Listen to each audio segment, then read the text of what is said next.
Hello student, our topic that is solving the partial differential equation is going on. Today we will understand the concept that is linear first order partial differential equation or Lagrange linear partial differential equation. Working rule for solving it. After that we will solve some questions related to group method. Student आप partial differential equation को solve कर रहे हैं और last lecture में आपने partial differential equation को solve करना सीखा था बाय डायरेक्ट इंटीग्रेशन मेथड। और आज हम जो बात करने वाले हैं वो है बच्चों linear first order partial differential equation, या फिर इसको हम कह सकते हैं Lagrange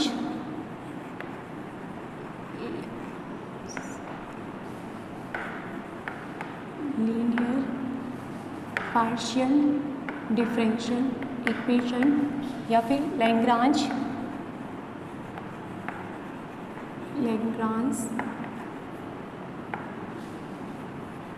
linear equation.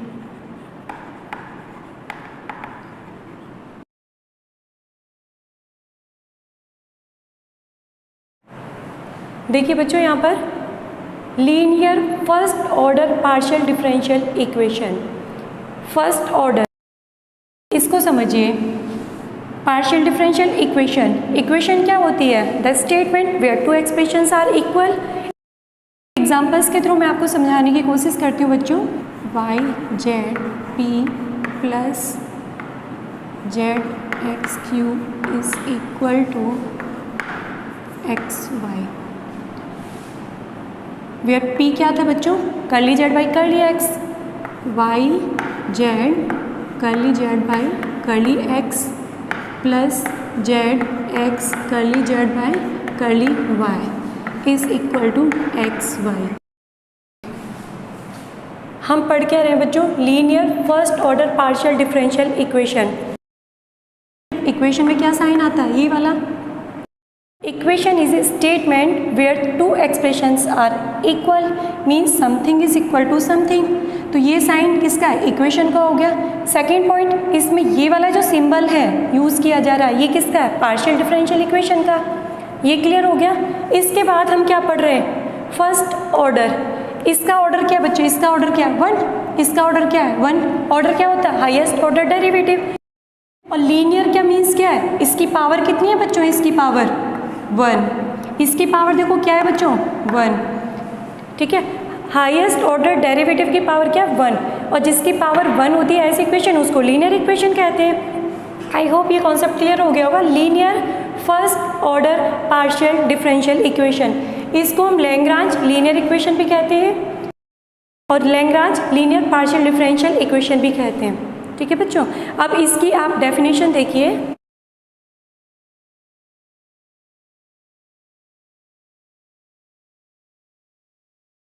Definition: a partial differential equation having standard form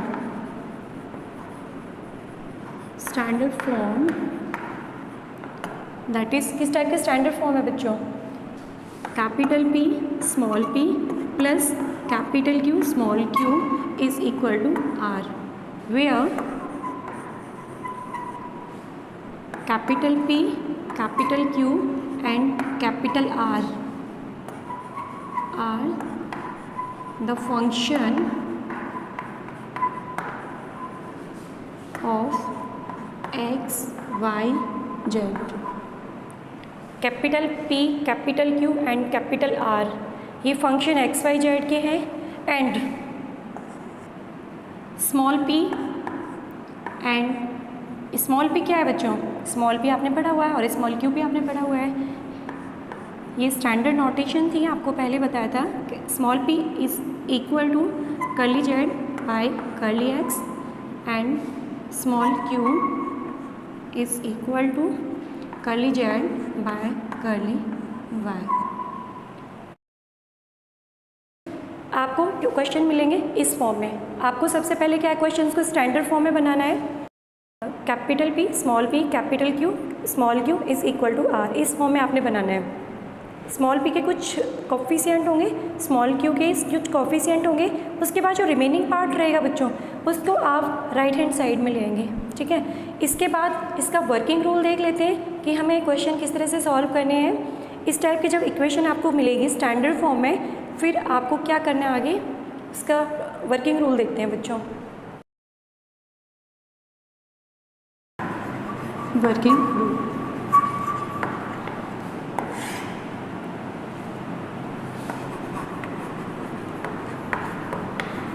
first point है राइट Lagrange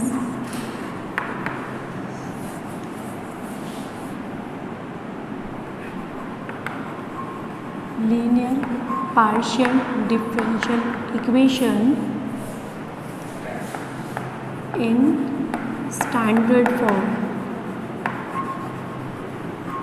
फर्स्टली आपको क्या करना होगा कि आपको राइट करना होगा Lagrange linear partial differential equation को स्टैंडर्ड फॉर्म में। और स्टैंडर्ड फॉर्म क्या है बच्चों, capital P small p plus capital Q small q is equal to R, where capital P capital Q and capital R are the function of XYZ and small p and small q। क्या है बच्चों, ये small p curly z by curly x and small q curly z by curly y। अभी आपको definition भी कराई थी हमने लैग्रांज लीनियर इक्वेशन की हमने। इसके बाद सेकंड स्टेप में आपको क्या करना होगा, find the values of capital P capital Q and capital R। Means आपको जो स्मॉल ps के कोफिशिएंट की वैल्यू फाइंड आउट करनी होगी, स्मॉल q के कोफिशिएंट जो होंगे उसकी वैल्यू फाइंड आउट करनी होगी एंड r की वैल्यू आपको फाइंड आउट करनी होगी। ये वैल्यू आपको XYZ में मिलेगी। इसके बाद आपका थर्ड स्टेप हो गया बच्चों, जब आप वैल्यू फाइंड आउट कर लोगे फिर क्या करना है, फाइंड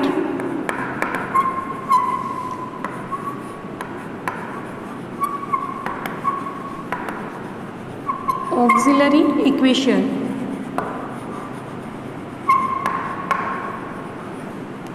या फिर इसी को हम कहते हैं सब्सिडरी इक्वेशन।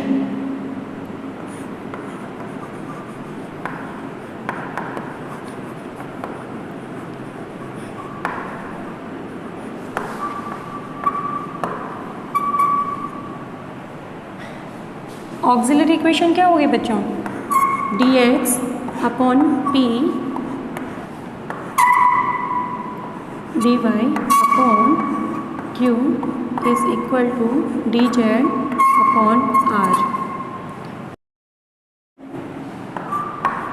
इसके बाद आपको क्या करना है, फोर्थ स्टेप में आपको इन इक्वेशन को सॉल्व करना होगा, ठीक है। तो सॉल्व इक्वेशन सेकेंड इक्वेशन को सॉल्व करने के लिए आपके पास 4 मेथड्स होंगे। अब वो जो मेथड्स होंगे वो कौन कौन से मेथड्स हैं बच्चों, देखिए। फर्स्ट मेथड है आपका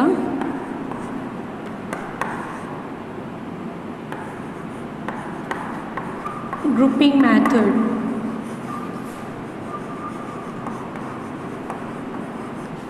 फर्स्ट मेथड ग्रुपिंग मेथड और इसका दूसरा नाम है वेरिएबल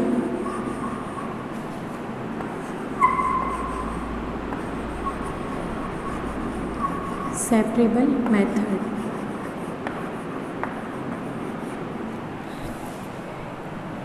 दूसरा मेथड है बच्चों method of multiplier.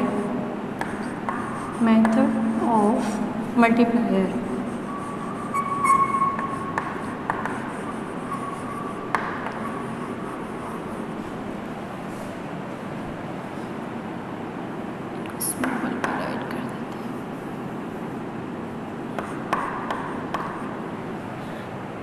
Four methods आपको बताएं। First method grouping method, variable separable method है, सेकंड है मेथड ऑफ मल्टीप्लायर्स है बच्चों। नेक्स्ट मेथड है इसका combination of first and second, first method and second method. ठीक है, ये थर्ड मेथड हो गया आपका।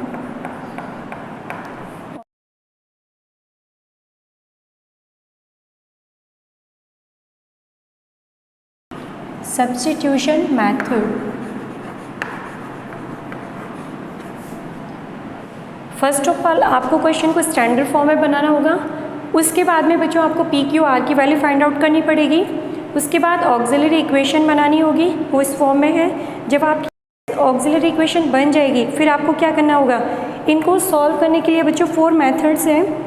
ग्रुपिंग मेथड्स हो गया, और इसका सेकेंड नेम है वेरिएबल सेपरेबल मेथड है, मेथड ऑफ मल्टीप्लायर्स है, इसके बाद combination of method first and second, और इसके नेक्स्ट है सब्स्टिट्यूशन मेथड। इन मेथड्स की हेल्प से हम इस इक्वेशन को सॉल्व करेंगे जो हमारी इक्वेशंस दी हुई हैं। बच्चों अभी हम मेथड सिर्फ इनका नेम मेंशन किया है, जब हम न्यूमेरिकल प्रॉब्लम शॉर्ट आउट करेंगे, जब हम न्यूमेरिकल प्रॉब्लम निकालेंगे तो उस टाइम हम आपको इनके बारे में बताएंगे। इसके बाद बच्चों 5th स्टेप में आप क्या करेंगे, आपको यहाँ से सॉल्यूशन मिल जाएंगे इन मेथड्स का यूज़ करके। Let u is equal to a and v is equal to b are two solution of equation second. इस इक्वेशन के आपको 2 सॉल्यूशंस मिलेंगे जब आप इन इक्वेशंस को सॉल्व करो। Where u and v are the function of x, y, z and a and b क्या था बच्चों यहाँ पर, a b इंटीग्रेबल कांस्टेंट है, integrable constant.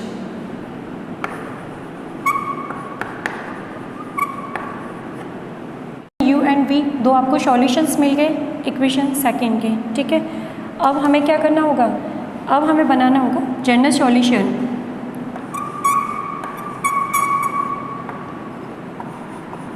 General solution of equation first. Equation first जो आपकी इक्वेशन फर्स्ट है, इसका जनरल सॉल्यूशन कैसा होगा बच्चों, f is the function of u and v is equal to 0, या फिर हम इसको लिख सकते हैं u is the function of v या फिर v is the function of u। इस फॉर्म में आप लिख सकते हैं। कई बार हमारे मन में क्वेश्चन एराइज होता है कि जो ये u और v जो फंक्शन है ये कैसे आए, या फिर इस फंक्शन को हम इस टाइप से कैसे राइट कर देते हैं, मतलब अलग अलग फॉर्म में कैसे कि इसको इस टाइप से लिख दिया, इस टाइप से इस फॉर्म में बना दिया, इस फॉर्म में।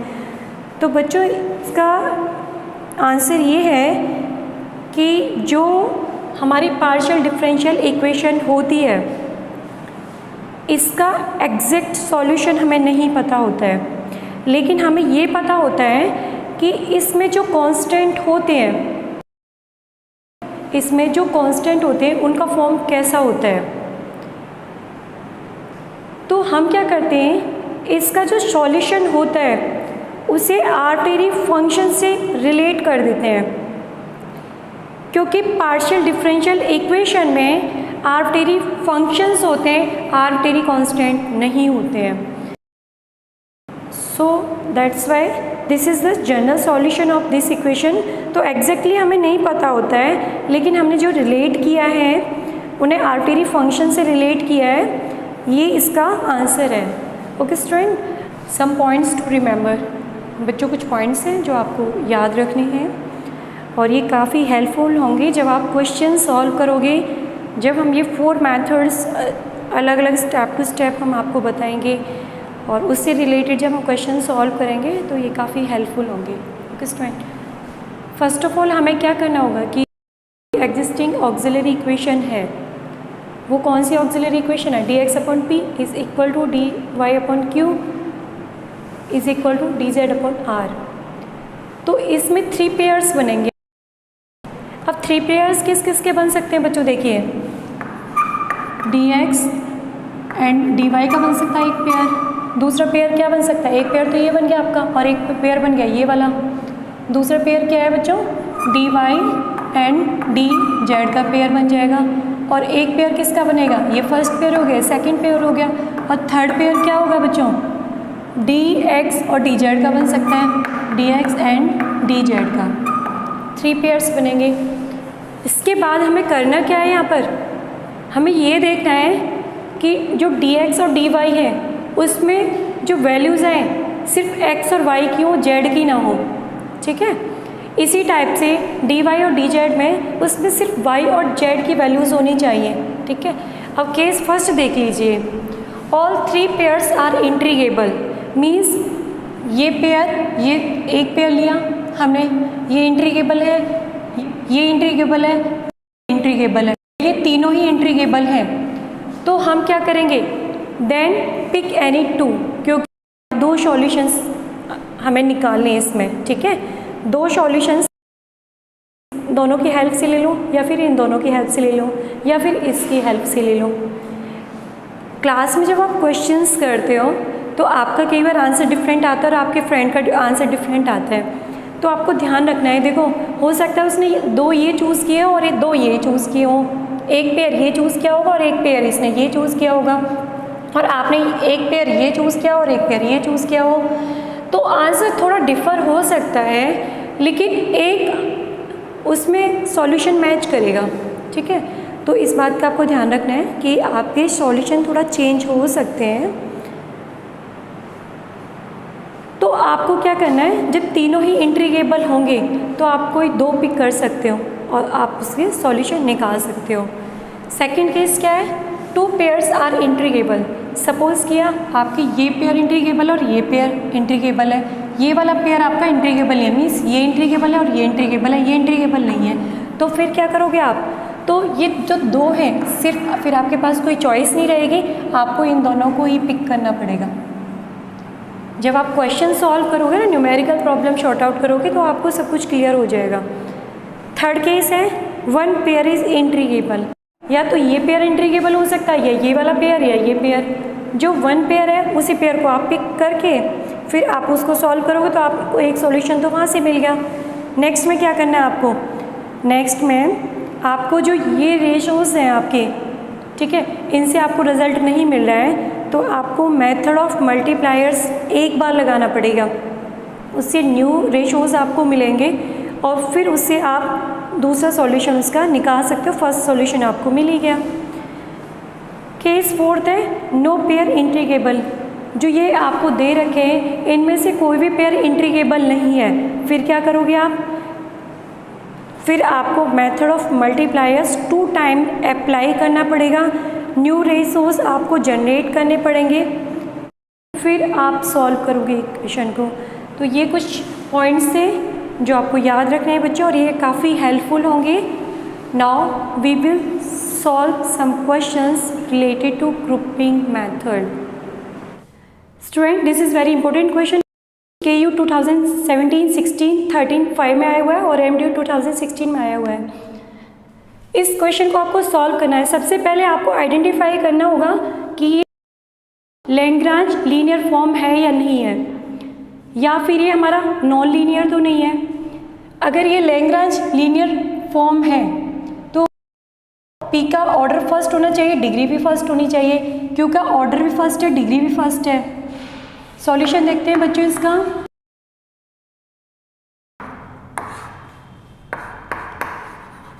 The given PDE partial differential equation is YZP plus ZXQ is equal to XY। अगर ये लैग्रांज लीनियर पीडीई है तो ये स्टैंडर्ड फॉर्म से इसकी कंपैरिजन करेंगे।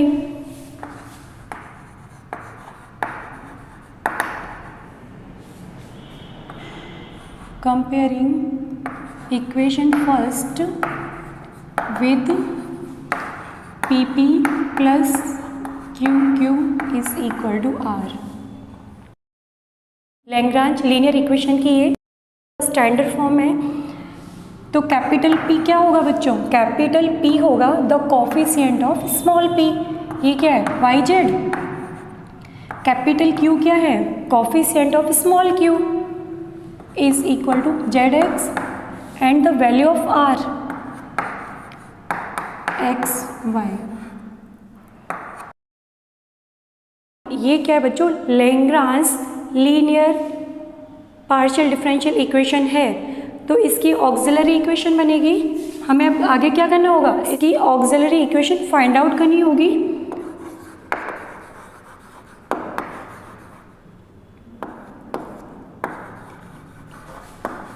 ऑक्सिलरी या फिर इसको कह सकते हैं subsidiary.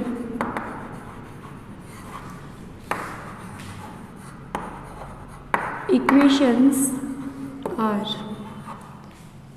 dx upon p, the value of p क्या है बच्चों?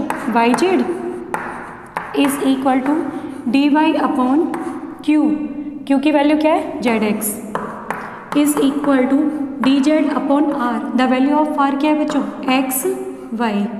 अभी आपको वर्किंग रूल कराया था कि जो Lagrange linear partial differential equation होती है तो उसकी स्टैंडर्ड फॉर्म क्या होती है और उसका वर्किंग रूल क्या था, वो अभी हमने आपको क्लियर कराया था। This is the equation second. अब बच्चों आपको 3 रेशोज मिल गए, first ratio, second ratio, third ratio. अब क्या करना होगा? आपको मेथड यूज़ करना पड़ेगा। पहले हम देखेंगे कि ग्रुपिंग मेथड। ग्रुपिंग मेथड में क्या होता है? जो हमें रेशोज होते हैं उनसे हमें क्या बनाने होते हैं बच्चों? Pair. First pairing this one, second pair this one and third pairing this one. इसके बाद हमें देखना पड़ेगा अगर तीनों पेयर इंट्रीगेबल हैं तो उसमें से कोई हमें 2 पेयर लेने होंगे और उनसे हमें सॉल्यूशन निकालना होगा, या फिर 2 पेयर होंगे तो दोनों को ही हमें लेना होगा। और 3 पेयर्स अगर इंट्रीगेबल हैं तो हमारे पास चॉइस होती है, कोई भी हम 2 ले सकते हैं उसमें से। तो चेक करते हैं बच्चों। Taking first and second fractions of equation second, dx upon yz is equal to dy upon zx। अगर ये इंट्रीगेबल है तो इसमें देखो ये dx और ये dy है तो इसमें सिर्फ x और y के टर्म्स होनी चाहिए, z की टर्म्स इसमें नहीं होनी चाहिए। या तो होनी नहीं चाहिए या फिर कैंसिल हो जाए। तो देखो बच्चों z से z कैंसिल, इसको सिंप्लीफाई कर लीजिए आप। x dx is equal to y dy। Integrate both the side.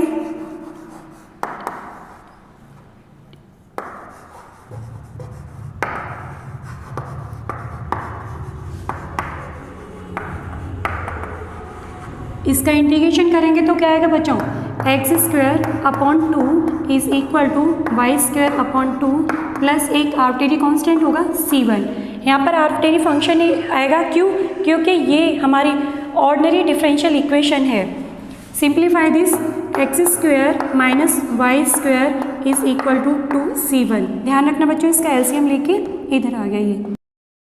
You can write this, इसको आप राइट कर सकते हो a। तो ये हमारा क्या बना? X square minus Y square is equal to a। एक हमें सॉल्यूशन मिल गया। अब हमें सेकंड सॉल्यूशन और फाइंड आउट करना है। देखो बच्चों, अब हम लेते हैं second and third ratio. Taking second and third fractions of equation second. आप इनको मेंबर्स भी कह सकते हो, first member, second member, third member, first ratio, second ratio, third ratio, या first fraction, second fraction, third fraction. आप कोई भी टर्म यूज़ कर सकते हो, ध्यान रखना है। कंफ्यूज नहीं होना है। अब चेक करते हैं कि इंटीग्रेबल है या नहीं है। dy upon Z X is equal to D Z upon X Y.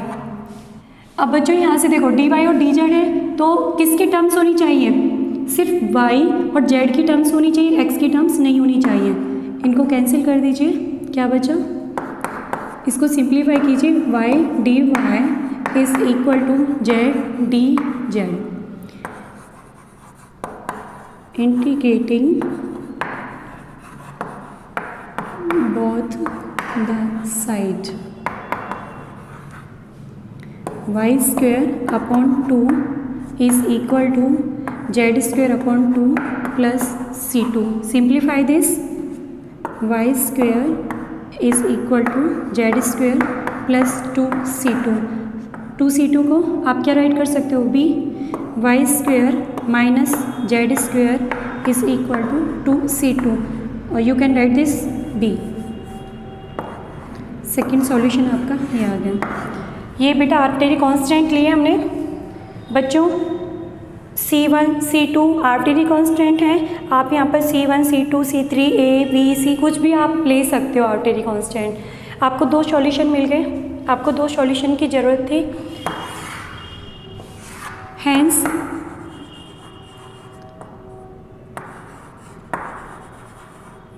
General solution of equation first.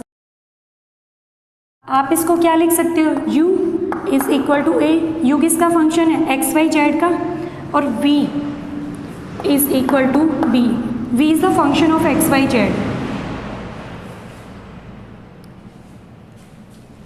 General solution क्या होगा, f of u v u comma v is equal to 0।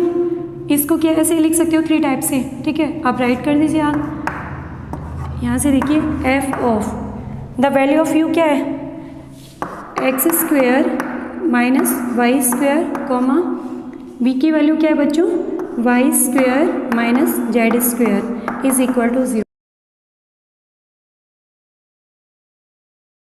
General solution को आप 3 type से लिख सकते हो,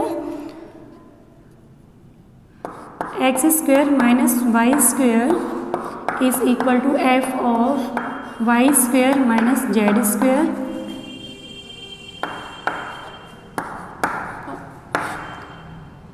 Y square minus Z square is equal to F of X square minus Y square.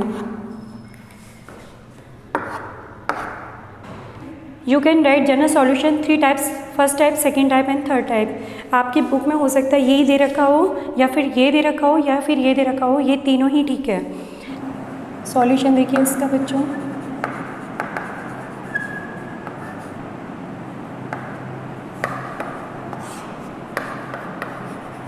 The given equation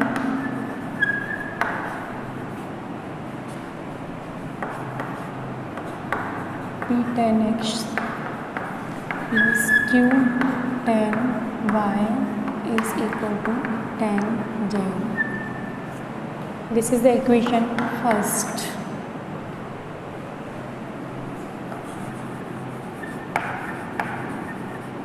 Comparing equation first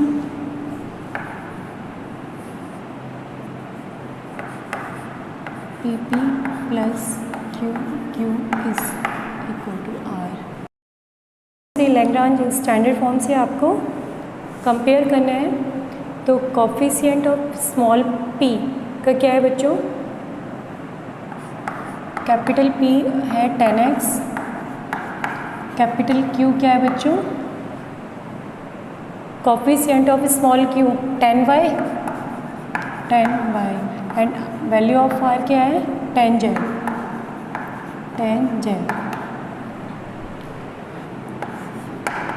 auxiliary equation,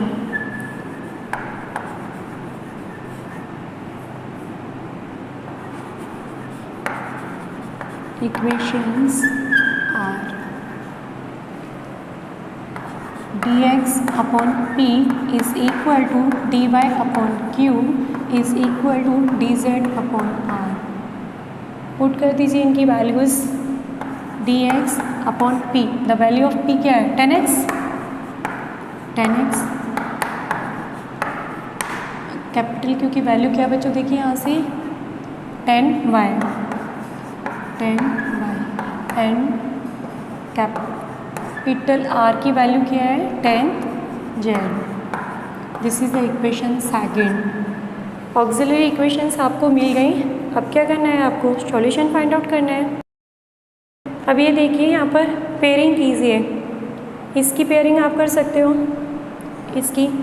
इसकी भी pair first और second की कर सकते हो, सेकंड थर्ड की कर सकते हो, और फर्स्ट और थर्ड की भी आप पेयरिंग कर सकते हो। आपकी तीनों ही फॉर्म इंटीग्रेबल है, तो आप कोई एनी टू आप इसमें से चूज़ कर सकते हो। Taking first and second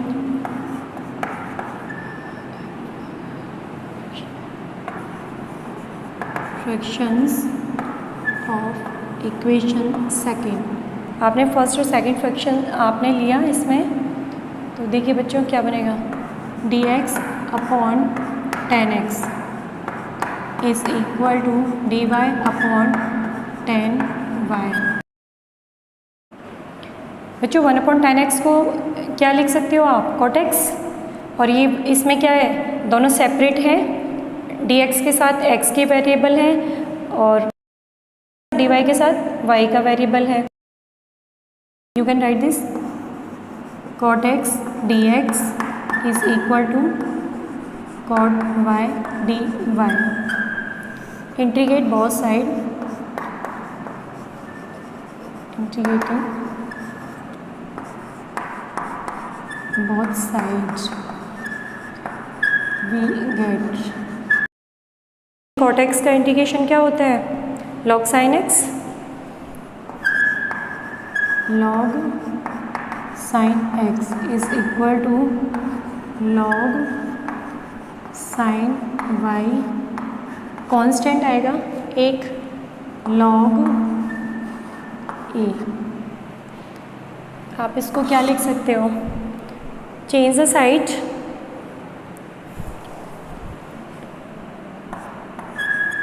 log sin x minus log sin y is equal to log a। log a minus log b क्या होता है, log a अपॉन b, तो you can write this log sin x upon sin y is equal to log a। The value of a क्या आ गया बच्चों यहाँ से, sin x upon sin y। आपको एक सॉल्यूशन मिल गया। Next, taking second and third fraction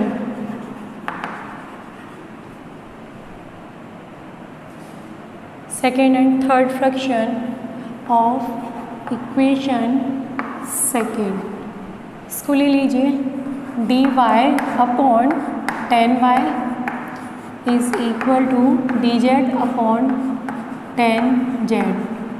you can write this,